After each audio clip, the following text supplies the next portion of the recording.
Right और wrong को समझकर माया से खबरदार रहने वाले बाबा के प्यारे बच्चों को ओम शांति। आज 3 जून 2026 की प्रातः मुरली है। सबसे पहले हम आज की मुरली से मुख्य पॉइंट सुनते हैं। आज प्यारे बाबा ने कहा है, बाप की आशीर्वाद लेनी है तो सर्वसिविल सपूत बच्चे बन, सबको सुख दो। धर्मराज की सजाओं से छूटने के लिए कभी भी ईश्वर के सामने प्रतिज्ञा कर उसकी अवज्ञा नहीं करना है, किसी को दुख नहीं देना है। राइट रॉन्ग की बुद्धि से जजमेंट कर रॉन्ग कर्म से सदा बचे रहना है। ईश्वर का बच्चा बनकर जरा भी उनके फरमान की अवज्ञा नहीं करनी है। इन कर्मेंद्रियों से कोई भी कुकर्म नहीं करना है। बाबा ने कहा है, उल्टी सुल्टी बोल नहीं बोलने हैं, सपूत बन बाप का आशीर्वाद लेनी है। टेस्टी बनकर अपने गेस्ट व्यवहार को संभालना है। ज्ञान मार्ग के जो कायदे हैं उन पर पूरा पूरा चलना है। राइट और रॉन्ग को समझकर माया से खबरदार रहना है। बाबा ने कहा, जैसे लहरों में लहराती व डूबती हुई आत्मा एक तिनके का सहारा ढूंढती है, ऐसे अनेक सुख शांति की भिखारी आत्माएं तड़पते हुए आपके सामने आएंगी। ऐसी प्यासी आत्माओं की प्यास बुझाने के लिए अपने को अत्यंत सुख व सर्व शक्तियों से सर्व खजानों से भरपूर करो। बाबा ने कहा है, सर्व खजाने इतने जमा हों जो अपनी स्थिति भी कायम रहे और अन्य आत्माओं को भी संपन्न बना सको। कल्याण की भावना रख शिक्षा दो तो शिक्षाएं दिल से लगेंगी। सदा हंसते रहना यह ज्ञान का गुण है, इसमें सिर्फ रूहानियत ऐड करना है। बाबा ने कहा, जो स्वयं सदा हंसते रहते हैं वह कैसे भी मन वाले को भी हर्षित कर देते हैं। इजी नेचर वाले अपने खुशनुमा हर्षित चेहरे से भारी वायुमंडल को भी हल्का बना देते हैं। अब परमात्मा के अनमोल महावाक्यों को विस्तार से सुनते हैं। ओम शांति। आज 3 जून 2026 की प्रातः मुरली है। आज प्यारे बाबा ने कहा है, मीठे बच्चे, बाप की आशीर्वाद लेनी है तो सर्वसिविल सपूत बच्चे बन, सबको सुख दो, किसी को भी दुख ना दो। आज का प्रश्न है, धर्मराज की सजाओं से छूटने के लिए किन ईश्वरीय नियमों पर ध्यान देना है? उत्तर में बाबा ने कहा है, कभी भी ईश्वर के सामने प्रतिज्ञा कर उसकी अवज्ञा नहीं करना है, किसी को दुख नहीं देना है।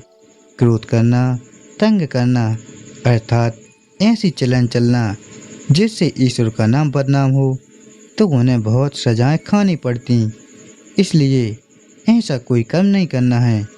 माया के कितने भी तूफान आए, बीमारी उछल खाए, लेकिन राइट रॉन्ग की बुद्धि से जजमेंट कर रॉन्ग कर्म से सदा बचे रहना। आज का गीत है, कौन आया मेरे मन के द्वारे। ओम शांति। यह किसने कहा? ओम शांति। बाप और दादा, यह तो बच्चों को जरूर निश्चय होगा कि हमारा पारलौकिक बाप है परम पिता परमात्मा शिव, और यह ब्रह्मा सब बच्चों का अलौकिक बाप है। इनको ही प्रजापिता ब्रह्मा कहेंगे।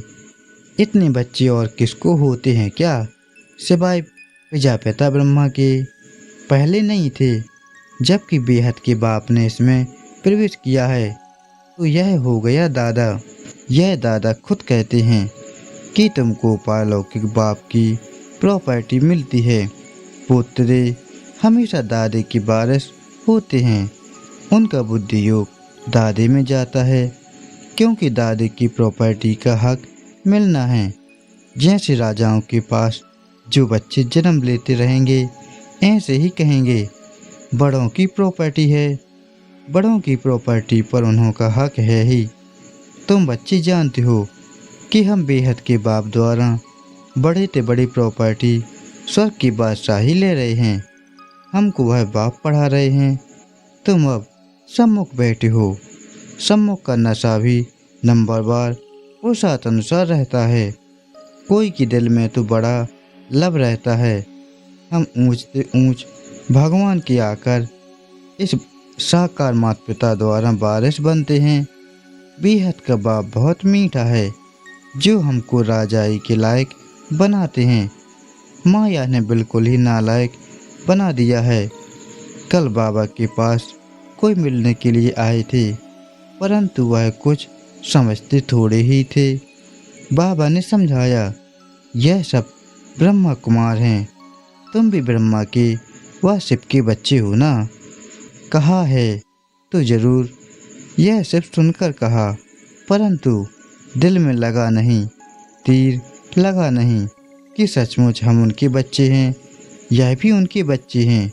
वर्षा ले रहे हैं, वैसे ही हमारे पास भी कई बच्चे हैं जिनको बहुत थोड़ा बुद्धि में बैठता है। वह खुशी, वह रुहाब नहीं दिखाई पड़ता है। अंदर बड़ा खुशी का पारा चढ़ना चाहिए, वह सारा चेहरे पर भी आता है। अभी तुम सजनियों का ज्ञान श्रृंगार हो रहा है। तुम जानते हो हम साजन की सजनियां हैं। एक खेरूत खेती का काम करने वाले की लड़की की कहानी है ना। एक राजा खेरूत की लड़की को ले आया, परंतु फिर भी उसे राजाई में मज़ा नहीं आया, तो लड़की को वापस गाँवड़े में छोड़ आया। बोला, तुम राजाई के लायक नहीं हो। यहाँ भी बाप श्रृंगार करते हैं, तुम भविष्य में महारानी बनो। श्री कृष्ण के लिए भी कहते हैं, भगाया पटरानी बनाने के लिए, परंतु कुछ समझते नहीं हैं। सब हैं इजीली जेस माइंडेड, समझते हैं ऐसे ही दुनिया चलती रहती है। कुदरत है, बहुत है जो मंदिर टिकाड़े में भी नहीं जाते, ना शास्त्रों आदि को मानते हैं। गवर्नमेंट भी धर्म को मानने वाली नहीं है। भारत किस धर्म का था, अब किस धर्म का है, बिल्कुल नहीं जानते। अभी तुम बच्चे हो दैवी कुल के, जैसे वह क्रिश्चियन कुल के हैं वैसे तुम ब्राह्मण कुल के हो। बाप कहते हैं, पहले पहले तुम बच्चों को पतित शूद्र से ब्राह्मण बनाता हूँ। पावन बनते बनते फिर 21 जन्मों के लिए तुम दैवी संप्रदाय बन जाएंगे, दैवी गोद में जाएंगे। आगे थे आसुरी गोद में, आसुरी गोद से फिर तुम ईश्वरी गोद में आए हो। एक बाप के बच्चे भाई बहन हैं, यह एक बंडर है। सब कहेंगे हम ब्राह्मण कुल के हैं, हमको तो सीमत पर चलना है, सबको सुख देना है, रास्ता बताना है। दुनिया में कोई नहीं जो मुख से कहे बेहद के बाप से बेहद का वर्षा कैसे लिया जाता है। तुमको बेहद का बाप मिला है, तुम ही उनके बच्चे बने हो, बुद्धि से जानते हो। कल्प पहले जिन्होंने बाप से वर्षा लिया होगा वही आकर लेंगे। थोड़ा भी बुद्धि में होगा तो कभी ना कभी आकर पहुँचेंगे, आएंगे तो कुछ ना कुछ लेने के लिए। तुम्हारे में भी नंबरवार जानते हैं, आज पावन बनने के लिए आए हैं, कल फिर पतित बन पड़ते हैं। किसका खराब संग लगने से भूल जाते हैं कि बाप का बनकर फिर बाप को छोड़ा तो बहुत पापात्मा हो जाते हैं। जैसे कोई किसका खून करते हैं तो पाप लगता है, वह पाप भी थोड़ा है। यहाँ जो बाप का बनकर फारकती देते हैं, प्रतिज्ञा कर फिर बेकारी बन पड़ते हैं तो बहुत पाप लगता है। अज्ञान काल में इतना नहीं लगता जितना ज्ञान में लगता है। अज्ञान काल में तो मनुष्य में क्रोध कॉमन होता है। यहाँ तुमने किस पर क्रोध किया तो 100 गुना दंड हो जाता है, अवस्था बिल्कुल गिर जाती है, क्योंकि ईश्वर का फरमान नहीं मानते हैं। धर्मराज का फरमान मिलता है, पवित्र बनना है। तुम ईश्वर का बन जरा भी उनके फरमान की अवज्ञा की तो 100 गुना दंड चढ़ जाता है। क्रिएटर तो वह एक है, ब्रह्मा विष्णु शंकर भी उनकी रचना है। धर्मराज भी क्रिएशन है, धर्मराज का रूप भी बाबा साक्षात्कार कराते हैं, फिर उस समय सिद्ध कर बतलाते हैं। देखो तुमने प्रतिज्ञा की थी हम क्रोध नहीं करेंगे, किसको दुख नहीं देंगे, फिर भी तुमने इनको दुख दिया, तंग किया, अब खाओ सजा। बगैर साक्षात्कार सजा नहीं देते हैं। प्रूफ तो चाहिए ना।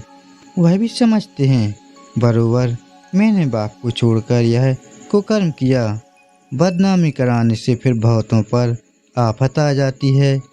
कितनी अबलाएं बंधन में आ जाती हैं। सारा दंड बदनामी कराने वालों पर पड़ जाता है। इसलिए बाप कहते हैं बड़े से बड़ा पाप आत्मा देखना हो तो यहाँ देखो। धोबी के पास बहुत मैले सड़े हुए कपड़े जब होते हैं तो सटका लगाने से फट पड़ते हैं, तो यहाँ भी सटका सहन ना कर चले जाते हैं।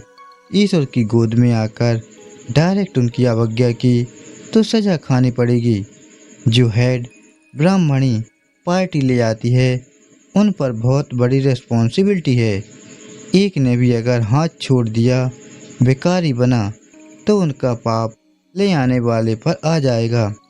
ऐसे कोई को भी इंद्र सभा में नहीं लाना चाहिए। नीलम परी पुखराज परी की कहानी भी तो है ना। इंद्र सभा में कोई छिपा कर ले आई तो इंद्र सभा में बांस आने लगी तो ले आने वाली पर दंड पड़ गया। ऐसे कुछ कहानी है। वह पत्थर बन गई। बाबा पारसनाथ बनाते हैं, फिर अगर अवज्ञा की तो पत्थर बन जाते हैं। राजा ही पाने का सौभाग्य गंवा देते हैं। समझो कोई गरीब राजा की गोद लेते हैं, अगर नालायक बन पड़ा और सजा निकाल देवें तो क्या होगा? फिर कंगाल के कंगाल बन पड़ेंगे। यहाँ भी ऐसे है, फिर बहुत दुख महसूस होगा। इसलिए बाप कह देते हैं कभी भी कोई अवज्ञा नहीं करना। बाप है साधारण, इसलिए शिव बाबा को भूल साकार में बुद्धि आ जाती है। अब तुम बच्चों को सीमत मिलती है जो गंदे बन पड़ते हैं, ऐसे फिर इंद्र सभा में बैठ न सकें। हर एक सेंटर इंद्रप्रस्थ है जहाँ ज्ञान की वर्षा हो रही है। नीलम परी पुखराज परी नाम तो है ना। नीलम रत्न को कहा जाता है। यह बच्चों पर नाम रखे जाते हैं। कोई तो बहुत अच्छा जैसे रत्न है, कोई फ्लो नहीं है। जवाहरात में कोई कोई बहुत दागी होते हैं, कोई एकदम प्योर होते हैं। यहाँ भी नंबरवार रत्न हैं। कोई कोई रत्न बहुत वैल्यूएबल हैं, बहुत अच्छी सर्विस करते हैं। कोई तो सर्विस के बदले डिस सर्विस करते हैं। गुलाब के फूल और अक के फूल में भी कितना फ़र्क है। शिव पर दोनों चढ़ाते हैं। अब तुम जान गई हो हमारे में फूल कौन कौन हैं। उनकी ही सब मांगनी करते हैं कि बाबा हमको अच्छे अच्छे फूल दो। अब अच्छे अच्छे फूल कहाँ से लाएं? रत्न ज्योत फूल तो कॉमन होते हैं। यह बगीचा है ना। तुम ज्ञान गंगाएं भी हो। बाबा तो सागर ठहराना। यह ब्रह्मा है। ब्रह्मपुत्रा बड़े से बड़ी नदी है। कलकत्ते में ब्रह्मपुत्रा नदी बहुत बड़ी है, जहाँ सागर और नदी का बड़ा भारी मेला लगता है। बरोबर ज्ञान सागर बाबा है। यह चैतन्य ज्ञान सागर है। तुम भी चैतन्य ज्ञान नदियाँ हो। वहाँ तो है पानी की गंगाएं। वास्तव में नदियों पर नाम पड़ा है, परंतु आसुरी संप्रदाय यह भी भूल गए हैं। हरिद्वार में गंगा के किनारे पर चतुर्भुज का चित्र दिखाते हैं।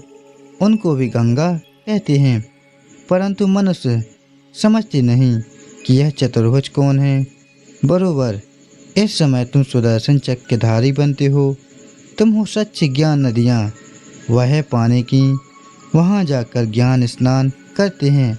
समझते कुछ भी नहीं, बस देवी है। मनुष्य को तो कभी 4-8 भुजा होती नहीं है। कुछ भी ऐत नहीं समझते। तुम बच्चे जानते हो बाबा हमको क्या बनाते हैं। हम तो 100% भी समझते। बाबा की गोद लेने से हम स्वर्ग के मालिक बनते हैं। भले यहाँ कोई राजा हो, परंतु स्वर्ग के सुख और अभी के सुख में रात दिन का फर्क है। तुम्हारे में कोई ऐसे भी हैं जो बाप को नहीं समझते हैं, तो अपने को भी नहीं समझते हैं।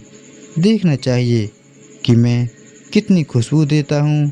उल्टा सुल्टा तो नहीं बोलता हूँ, क्रोध तो नहीं करता हूँ। बाप झट चलन से समझ लेते हैं कि यह बच्चा कैसे होगा। सर्वसिबल बच्चे बाप को बहुत प्यारे लगते हैं। सब तो एक जैसे प्यारे नहीं लग सकते हैं। ऐसे बच्चों के लिए अंदर से ऑटोमेटिकली आशीर्वाद निकलती है। बाप का नाफरमान बरदार बच्चा होगा तो बाप कहेंगे ऐसा बच्चा हुआ भला। कितना नाम बदनाम करते हैं। इसको कहा जाता है तकदीर। किसकी तकदीर में क्या है झट पता लग जाता है। बाबा समझाते हैं यह सपूत बच्चा है, वह कपूत है। बाप दादा को नहीं पहचाना, तकदीर में बसा लेना नहीं है। तो क्या करेंगे। इस ज्ञान मार्ग में कायदे बड़े कड़े हैं। बाप पवित्र बने और बच्चे ना बने तो वह बच्चा हकदार नहीं हो सकता है। उसको बच्चा नहीं समझेंगे। फिर कहेंगे हम तो सिर्फ बाबा को वारिस बनाएंगे, तो बाबा 21 जन्म के लिए हमको रिटर्न में देंगे। इसका मतलब यह नहीं कि बाबा के पास आकर बैठ जाना है। नहीं, गृहस्थ व्यवहार में रहते सबको संभालना भी है, परंतु ट्रस्टी होकर रहना है। ऐसे नहीं कि तुम्हारे बच्चों आदि को बाप बैठ संभालेंगे। नहीं, ऐसे ख्यालात वाले भटक पड़ते हैं। यहाँ बाबा के पास तो बिल्कुल पवित्र चाहिए। अपवित्र कोई बैठ न सके, नहीं तो पत्थर बुद्धि बन जाएंगे। बाबा कोई श्राप नहीं देते हैं, यह तो एक लॉ है। बाप कहते हैं फिर खबरदार रहना। कर्मेंद्रियों से कोई पाप किया तो यह मरा। बड़ी भारी मंजिल है। बाबा का बच्चा बना तो फिर बीमारी सारी उथल खाएगी। डरना नहीं है। वैद्य लोग भी कहते हैं फलानी दवाई से तुम्हारी बीमारी बाहर निकलेगी, तुम डरना नहीं। बाप भी खुद कहते हैं तुम बाप के बनेंगे तो माया रावण तुमको बहुत हैरान करेगा, खूब तूफान में ले आएगा। अभी तुमको रॉन्ग और राइट की बुद्धि मिली है और कोई को रॉन्ग राइट की बुद्धि नहीं है। सबकी है विनाश काले विपरीत बुद्धि। प्रीत बुद्धि तुम्हारे में भी नंबरवार और सात अनुसार है। प्रीत बुद्धि पाले बाप की सर्विस बहुत अच्छी करेंगे। अच्छा, मीठे मीठे से खिला दे बच्चों प्रति माता पिता बाप दादा का याद प्यार और गुड मॉर्निंग। रूहानी बाप की रूहानी बच्चों को नमस्ते। हम रूहानी बच्चों की रूहानी माता पिता बाप दादा को याद प्यार और गुड मॉर्निंग नमस्ते। शुक्रिया बाबा, आपका पद्म पद्म गुना शुक्रिया। आज धारणा के लिए मुख्य सार है। पहला है ईश्वर का बच्चा बनकर जरा भी उनकी फरमान की अवज्ञा नहीं करनी है। इन कर्मेंद्रियों से कोई भी कुकर्म नहीं करना है। उल्टे सुल्टे बोल नहीं बोलने हैं। सपूत बन बाप की आशीर्वाद लेनी है। दूसरा है ट्रस्टी बनकर अपने गृहस्थ व्यवहार को संभालना है। ज्ञान मार्ग के जो कायदे हैं उन पर पूरा पूरा चलना है।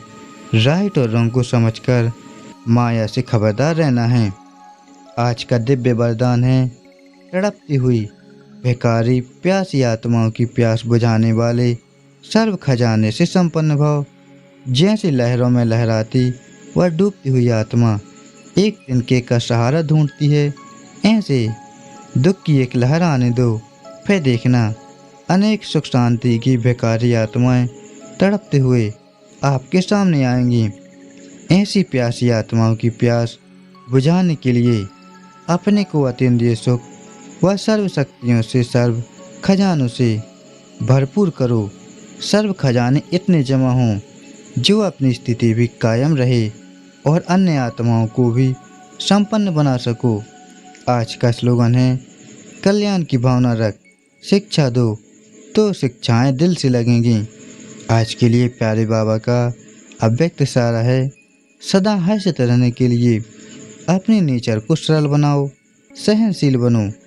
सदा हर्षित रहना यह ज्ञान का गुण है। इसमें सिर्फ रूहानियत ऐड करना है।